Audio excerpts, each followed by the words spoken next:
Okay, guys, our topic today, price discrimination. And specifically, we want to go through some real world examples. This is one of the topics that economists really find fun because it's one of those things where theory definitely connects to the real world, where you're going to be able to start seeing examples of price discrimination around you. So the first thing I want to remind you of is that this connects to the idea of elasticity of demand. So that's why it makes sense for this topic to follow right after we talk about elasticity. So we're going to quickly review what we covered last class period and then move on to look at some real world examples. So the first thing that we need to remind ourselves is the definition. So remember, we're looking for situations where people are charged different prices. So people are charged different prices for a good or service. Now, I want to warn you that sometimes we see this and it's not price discrimination. So just because we see people being charged different prices doesn't necessarily mean that it's price discrimination. So not all examples of people being charged different prices are price discrimination. So we gave the example of the movie theater. And we said that, if you recall, students pay a lower price. And I asked you, are students being paid a lower price because the movie theater cares about students particularly?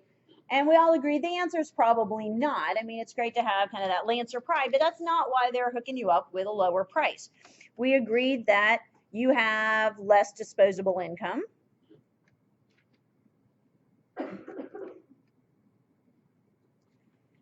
And you might also, in addition to having less disposable income, have more options. Now, I know you guys think Farmville can be very boring, but imagine not being a college student here and being just a normal, everyday human being like myself. My guess is that you have more options than I do. So if you have more options than going to the movie theater and less disposable income, we said, hey, we might need the lower price to entice you. So the movie theater knows if it wants to get students in its seats, then it has to entice you with the lower price. So they might need to lower the price in order to entice you to the movies and away from bullying and from things going on in your fraternity and your sorority and things going on campus. But remember, price discrimination connects to elasticity. And so we have to make a conclusion about the elasticity. So what did we determine about the elasticity of demand for students? What did we decide? Are they more elastic or more inelastic? More elastic. So students are more elastic. So we then said, okay, let's see if we can then connect the theory. When you're price discriminating, what did we say? You're going to give the lower price to those who are what? When you're price discriminating, you're going to give the lower price to those who are what? Yep, more elastic. And you're going to give the higher price to those who are either less elastic or more inelastic, right? Those are essentially the same things.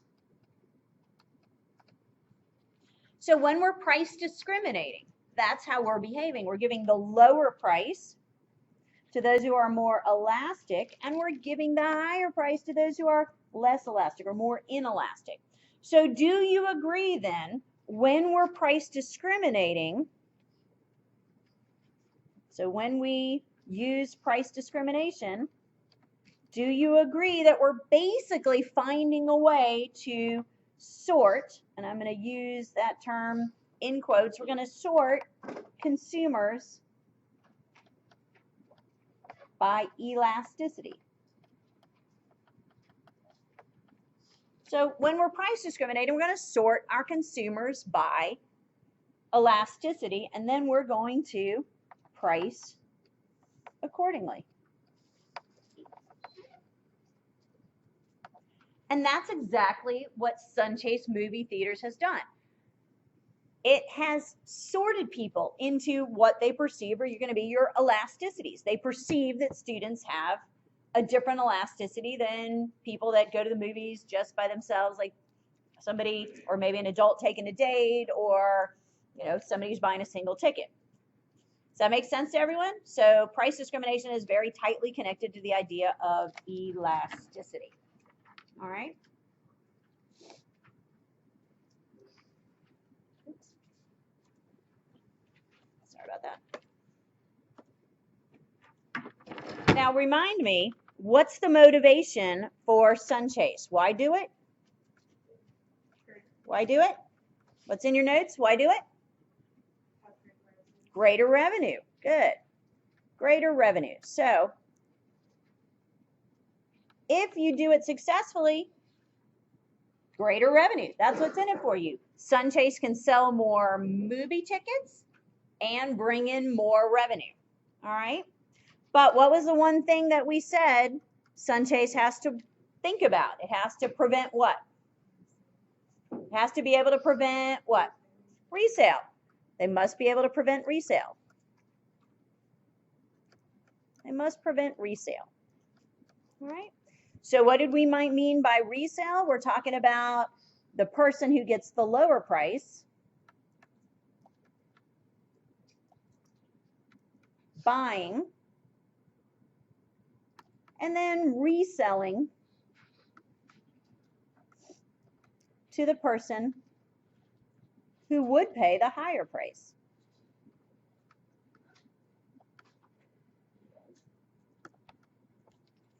So in this example, we talked about a kid's ticket at the movie. And remember, we said kids pay $7. So there's a little room for them to resell at $8 to an adult. If the adult normally pays $9, this is a win-win, right? The kid makes a buck, the adult saves a buck, and everyone's happy. So you got to be able to prevent that example. Now let me give you an example from when I was young, and I remember this being kind of price discrimination go wrong. And this was Apple computers at Texas A&M University. So here's the deal. Guys, back when I was in college, there was still the IBM PC Apple war. Now we see kind of Apple looks like it's kind of dominating now. But back when I was young, it wasn't like that. Computers were relatively new. And so Apple Computer knew that if it could make people Apple users at a young age, like in college, and remember computers had just kind of come, into the scene, personal computers had come into the scene.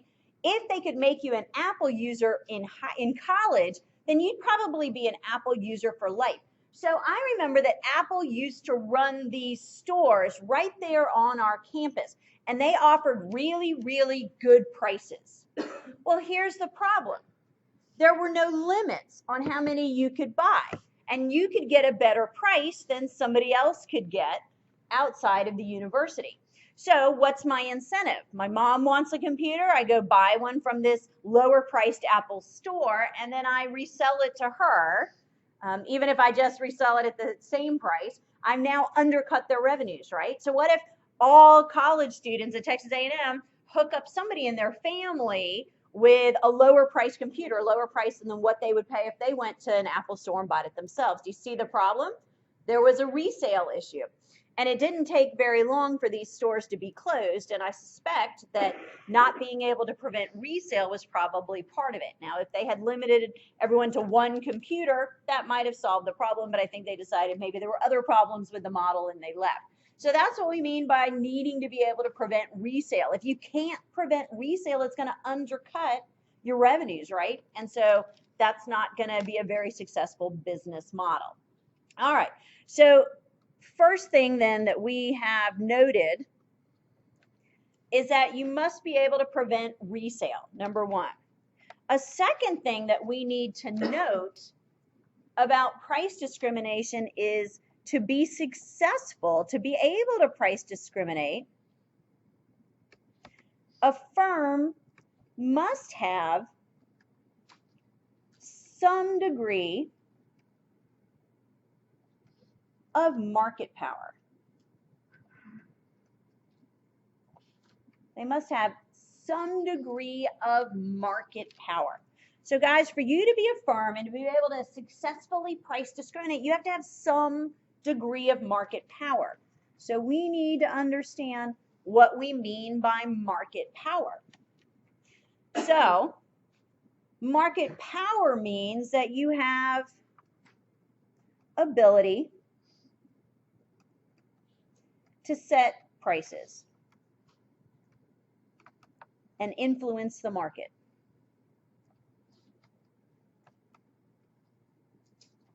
So having market power means you have some ability to set prices and influence the market. And clearly, this is going to be a function of your competition.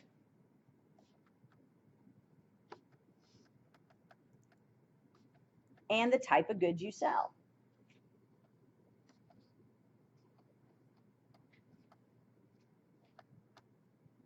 So for you to be able to successfully price discriminate, you have to have market power, which means you have an ability to set prices, influence the market, and this is a function of your competition. What does it look like? How many firms are out there? And the type of goods you sell. So let's think about an example. Let's think about a farmer selling wheat. So we have a farmer selling wheat. And we want to ask the question, does he have market power? So we have a farmer selling wheat. And does he have market power? Well, what does it sound like? Does an individual farmer in the market for wheat have the ability to set prices? If you're a farmer selling wheat, do you have a lot of competition? Do you have a lot of competition, guys? If you're one farmer selling wheat? Okay, so he's got lots of competition. And what else? What do we know about other people's goods? Are they close substitutes or not? Yeah, they're probably perfect substitutes, right? They're probably perfect substitutes for your wheat. So if you're one farmer selling wheat, and there's lots of other farmers selling wheat, and they're selling the exact same wheat that you're selling, do you have any market power? No. So we would say that they have no market power. They have no market power. So a farmer selling wheat has no market power. But what about Sun Chase Movie Theater?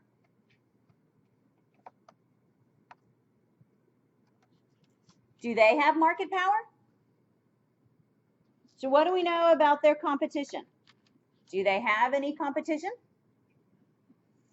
So they have no close competition. I mean, we don't want to say they're competitor free, because what can I do if I want to watch a movie? Redbox. What else can I do? Netflix, right? But are they the only in seats theater experience we have? Other than when Longwood shows movies? You said no. Is there another one? No? Okay, I thought maybe I didn't know about something. All right, so guys, do we agree that they're the only in-theater experience in town? But we do have to appreciate there is Redbox and there is Netflix. So we don't want to make it sound like they have just unlimited market power. There's some constraints. We have Longwood that shows movies, so we'll add that to the list. But given that they're the only butt-in seat experience, given that there's no real close substitutes, nothing really close, do they sound like they have market power, guys? Sunchase Theater, some market power? Yeah. So we would say they do have market power. Not trying to say unlimited, but they do have some. So, can Farmer Bob selling wheat price discriminate? No. Can Sunchase movie theaters price discriminate? Yeah, they do. We've already talked about that. Does that make sense to everybody? All right, so number one, you have to be able to prevent resale. Number two, to price discriminate, you must have some degree of market power or else it's not going to work. And then there's a very important third point that we need to understand. So point number three that we need to make is that price discrimination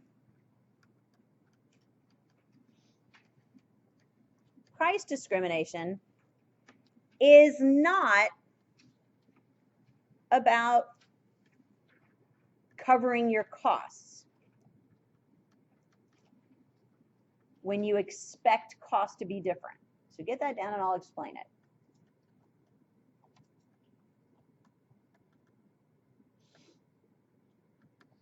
So price discrimination does not come from you simply trying to cover your cost in a situation where you expect costs to be different. So what I mean by that, get that down. What I mean by that, because it's a little confusing, is that if you charge Bob more than Frank, because the cost of serving Bob is higher, then you are just passing on the higher costs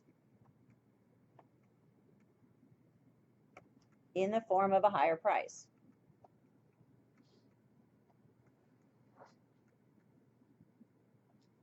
So if it costs more to service Bob for whatever reason, then what you're doing is charging Bob more because you've got to pass on the higher cost to him. And I'm pointing this out. If you're just passing on the higher cost to Bob because it's going to cost you more, then it is not price discrimination.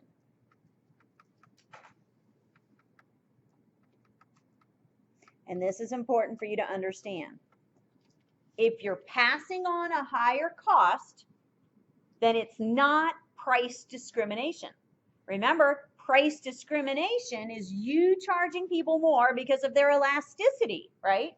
Because of them being more inelastic. But if you're charging a higher price because you expect your cost to be higher and you're just passing those forward, that's not price discrimination. And you should put a big star next to this point because this is a big point of confusion. Really big point of confusion. All right? So let me give you an example.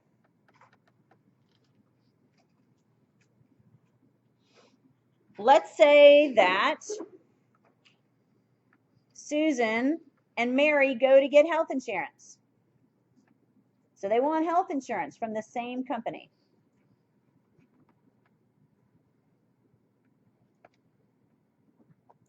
So Susan and Mary want health insurance from the same company. They want the same policy. So everything is similar. And it turns out that Susan is a smoker. So when she gets her quote, it's going to be $700 a month. But Mary is a non-smoker. So she's charged $500 a month. And otherwise, it's the same policy. Well, if I give you an example like this, and I'm going to ask you, is this price discrimination?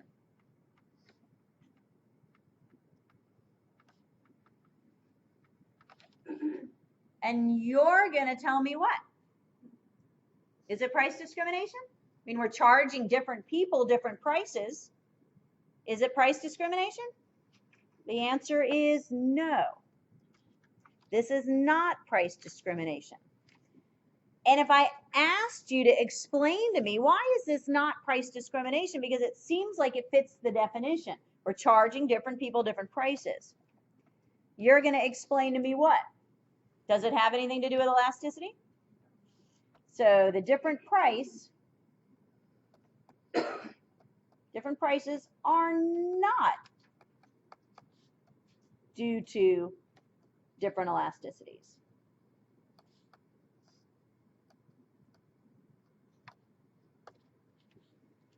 So this is not an elasticity story. So we would say there's no elasticity story here.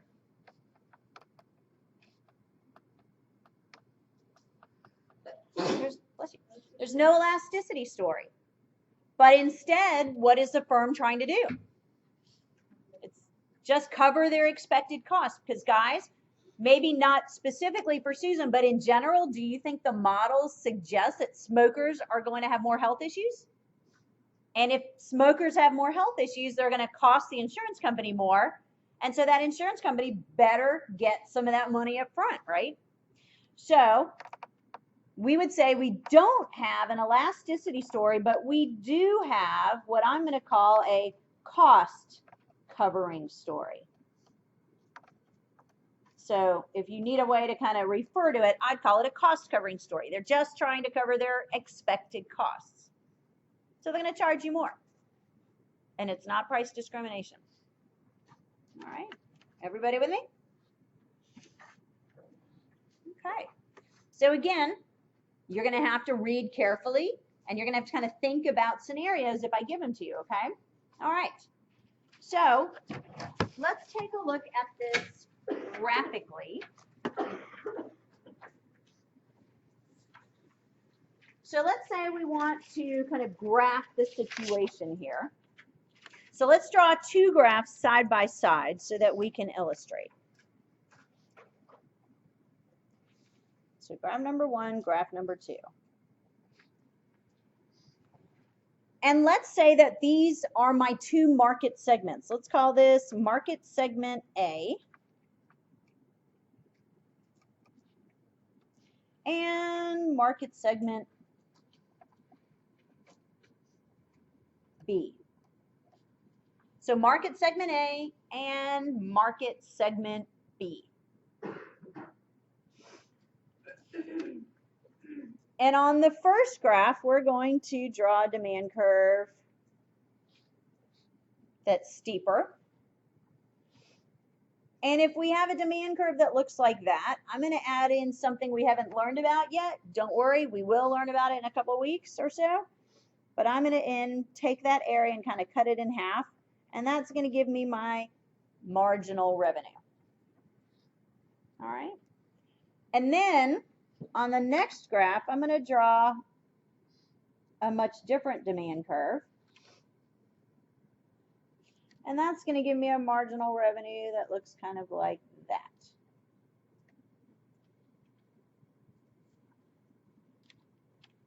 All right. So we haven't learned about marginal revenue yet, but we're really just talking about the additional revenue I make from another unit. So don't worry too much about that. Now, guys, think about what we learned in previous classes.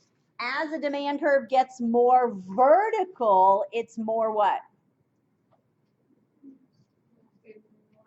As it gets more vertical, it's more what? Inelastic, right? So can we agree that this looks like it's more inelastic, or at least less elastic, right? And as a demand curve gets more horizontal, it's more what? More elastic. So we need to remember those things that we covered from a previous class, right? Now, let's say that the firm's marginal cost, and remember my marginal cost of production isn't driven by market A or B, it's just driven by my production process. So let's come in here and say that my marginal cost of production looks like this.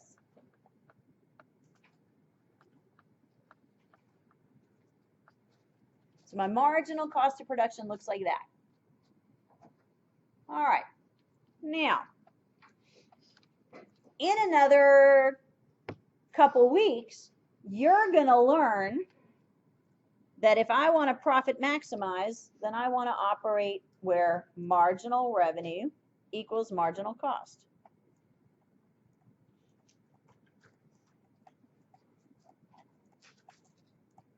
So don't worry about too much why that's the case.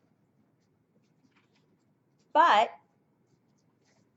what that means is if we go up to the demand curve from this quantity and over, this gives me the price that I would charge for market segment A.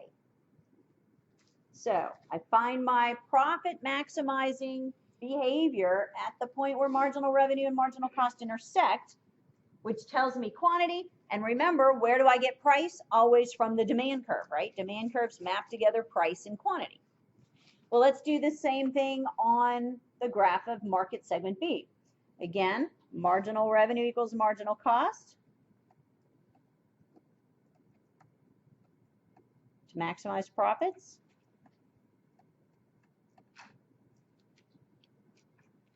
Which then tells me my output is right here. But we have to go up to the demand curve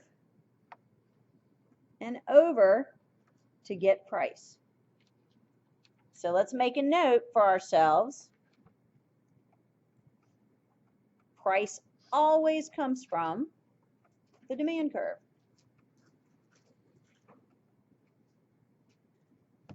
Right? Price always comes from the demand curve. Remember, a demand curve maps together price and quantity.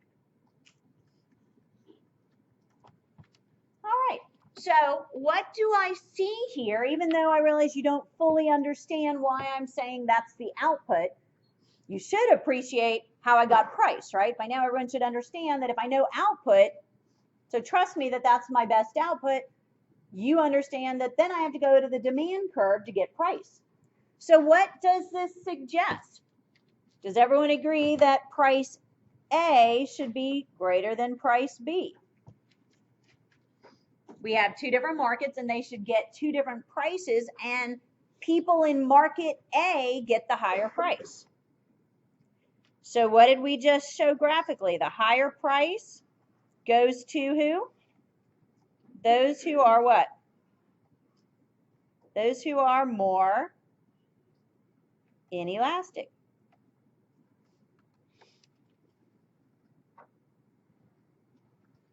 And price PB is the lower price, so we see that the lower price goes to those who are more elastic. All right, so far so good. Okay, so we understand the theory. We understand where this is coming from. We understand that when we group people by elasticity, they have demand curves that look different. And when their demand curves look different, reflecting different elasticities, that's going to translate into different prices. So it's important that you understand where this theory is coming from, why this makes sense. All right, any questions about this graph? This makes sense to everyone? Awesome. Okay. So let's use the rest of our time then to look at some real world examples of price discrimination.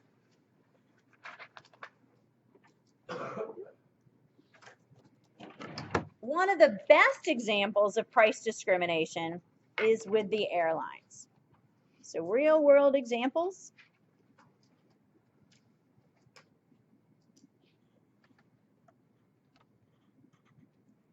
Airlines.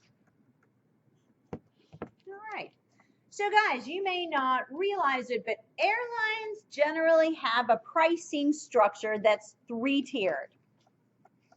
So a three-tiered pricing structure.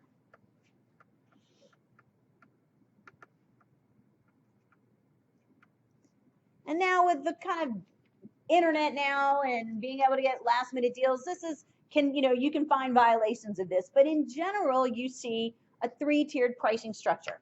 So once I was going to Minnesota, and so I know the prices, and this was a number of years ago. So if I had bought a ticket at least 21 days in advance,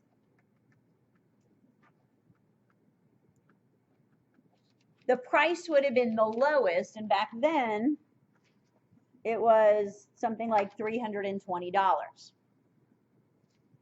So that's one tier. There's a second tier in between.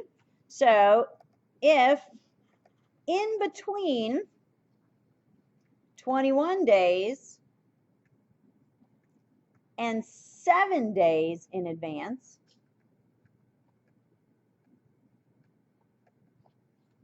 there was an intermediate price, and it was something like, I want to say $640. But if bought within 7 days of travel, the price was something like $799. I might have the middle price a little off, doesn't matter. So here's a three-tiered type of pricing structure, and it's tied to when you buy. Now guys, what kind of person is likely buying a ticket to travel within 7 days? For what purpose? Okay, so maybe there's a family emergency.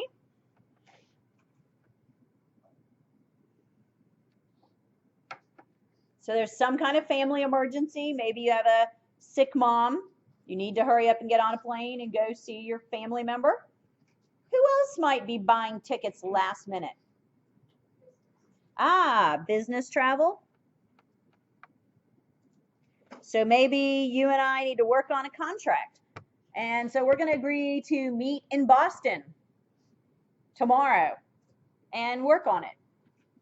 Is that person going to say, if we wait 3 weeks, we can save a lot of money? No, they're not going to do that. So businesses buy last minute. So what do you think the airline has figured out about people who buy tickets last minute? What kind of elasticity do they have? They're going to be more inelastic.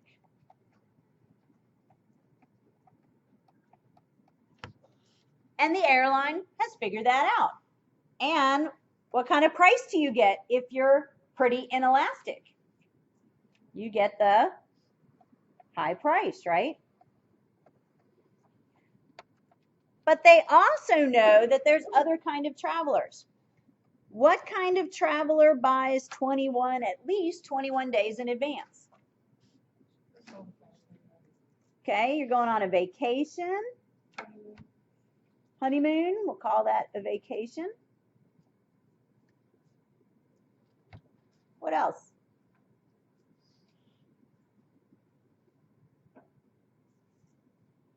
Anything? So we're pretty much all vacation travelers? Okay, I'd buy that. So guys, when you're vacationing, do you usually kind of plan in advance? Are you shopping around? right? So when we're vacationing, we're shopping around.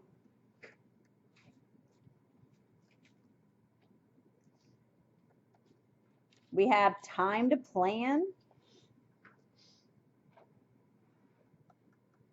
It probably takes up a large share of our budget, right? Vacations are expensive. So if we don't have to go, do we also agree it's a luxury? So let's think about those determinants of elasticity. This is a luxury. I'm going to shop around because there's lots of choices. So we can add something about substitutes are available. So takes up a large share of my budget. There's lots of choices. I have time to plan. It's a luxury. What do all those things tell me about my elasticity? That I'm going to be more elastic, right? I'm going to be more elastic. So is this a price discrimination model? Have they sorted people by elasticity? Sure. Now, guys, when I give you a question like this, you always need to ask. Always ask yourself the question, if I give you a scenario, is there a cost covering story? So you want to see, is there a cost covering story? Can you rule it out? And when I say, is there a cost covering story, I mean one that explains the full price differential.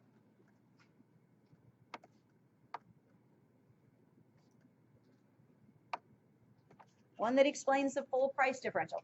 Is there a cost covering story here? Does this person cost more to fly than the person that bought their ticket 21 days in advance? Is there any difference to the airline? I mean, we all take up only one seat, right? So can we agree that there's no cost covering story at all? There's nothing I can tell here that has anything to do with cost. They are not pushing forward a lower cost, right? So the next question, so this is kind of the first question you ask. When you rule that out, then ask yourself question B. Is there an elasticity story?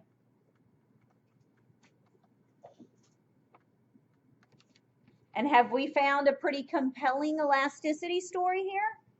Sure, we have.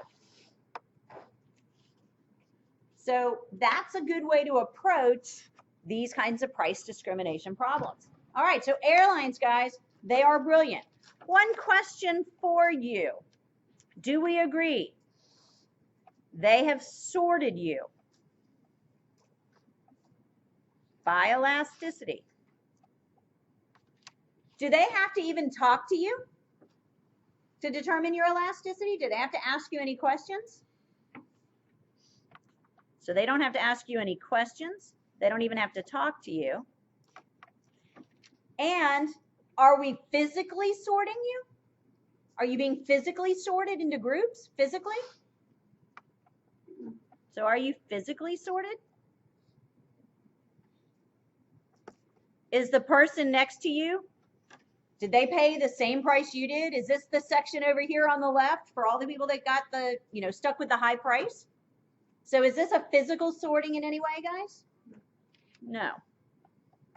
So we want to be very clear that this is pretty clever because they've sorted you by elasticity without asking you any questions, simply on your behavior. And it's not even a physical sorting. So this is kind of cool. All right, airlines. A second example, long distance service.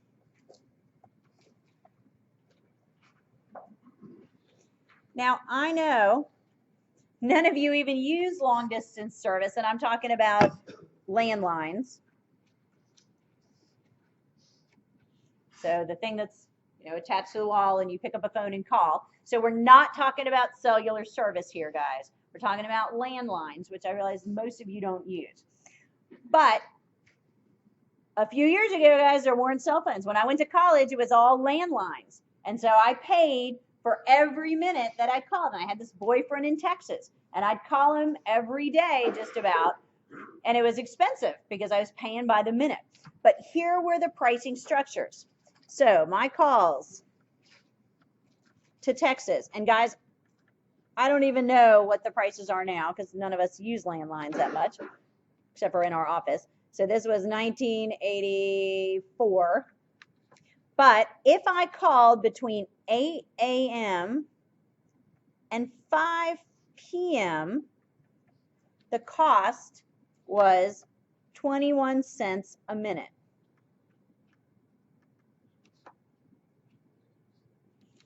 If I called from 5 p.m. to 11 p.m., the price was something like, I want to say 14 cents a minute.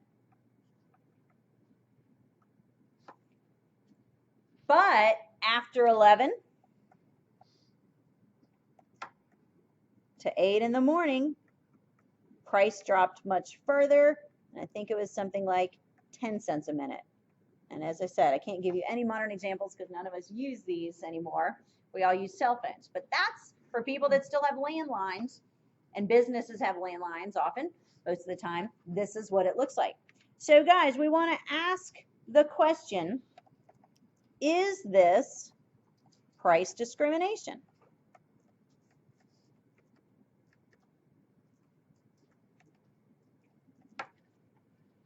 Is this price discrimination? So what's the first question that you have to ask yourself?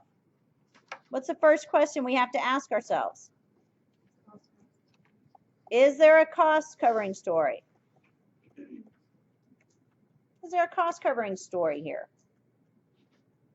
So I have to ask, are the costs for making a call differing at the different times of day? Because making the call go through on the line is different. Does it seem like this is a cost story? No, I can't imagine that sending a signal through at a different time of day matters. So we can probably say no, that doesn't seem like there's any real cost story here. I can't explain why a call at 9 a.m. costs that much more than one in the middle of the night based on the cost of sending the signal through. So the second question we have to ask is there an elasticity story? So let's take a look. Is it possible that they've sorted us by elasticities? Well, let's see. From 8 a.m. to 5 p.m., what do you think the majority of calls are? Business calls. Business calls. Do you think businesses, when they have work to do, say, you know, if you call me back at 5:01, we can save 7 cents a minute? No, they're not doing that. So if businesses are the ones that are making the bulk of the calls between 8 and 5, what kind of elasticity would we say they have? Are they overly price sensitive or not that price sensitive? Yeah, not that price sensitive. And if they're not that price sensitive, then what do we say about their elasticity? Yeah, they're more inelastic, right? Everyone agree with that? But here's me calling my poor boyfriend in the middle of the night because I was in Georgia in college and he was in Texas. And so there was a time change. And so I'd wait till 11 p.m. and he'd be late. So who's calling at 11 p.m., 12 at night? Crazy what? Crazy what? Crazy in love kids. Okay, could be. I also called my mom then too. Well, yeah. My mom stays up late. So if my kids want to call me at 2 in the morning, folks, I will take that call. Occasionally, they're both in a fraternity, and occasionally I do get that call. I don't ever know why, but whatever. You want to talk to me in between your beers, that's fine. All right. So, you know, y'all will feel the same when you have kids. Just call. I don't even care now. Just call, because they don't. All right. So, guys, who's calling? Who's calling in the middle of the night? Who's waiting? People are talking to their friends, right? Boyfriends, girlfriends.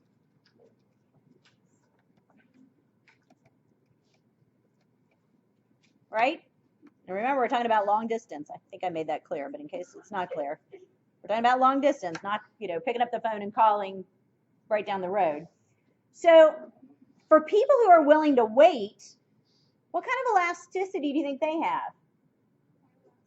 I want to call my boyfriend every day, and I'm paying by the minute. So am I price sensitive? Yes or no?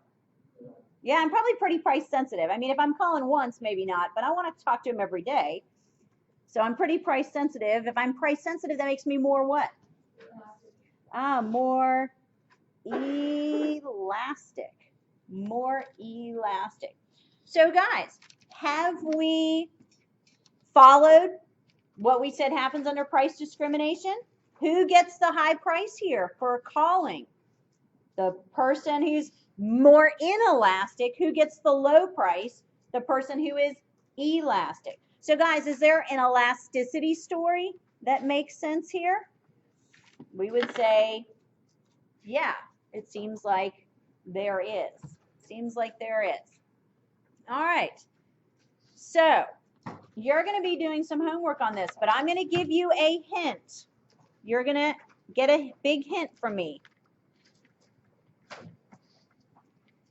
And that hint is sometimes we might see both a cost covering story and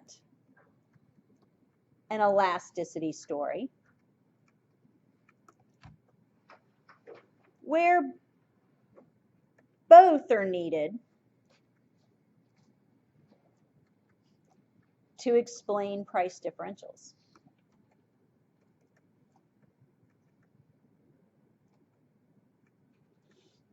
All right, so your hint is you're going to have some problems that sometimes you might need both a cost covering story combined with an elasticity story to be able to explain the full price differential that you observe. All right, so read announcement, guys, and make sure you get your work done. Have a fantastic day.